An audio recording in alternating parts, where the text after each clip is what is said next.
ঢাকার পুরনো এলাকার মধ্যে অন্যতম কাকরাইল। আজকে আমরা এই এলাকার নামকরণ সম্পর্কে জানব।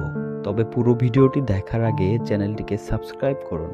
আমাদের দেশে সম্মানিত ব্যক্তির নাম অনুসারে সড়কের নামকরণের চর্চাটি খুবই প্রচলিত।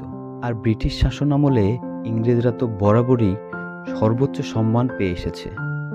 বিশেষত ইংরেজরা কমিশনারদের নাম অনুসারে সড়কের নামকরণের রেওয়াজটি ছিল খুবই জনপ্রিয়।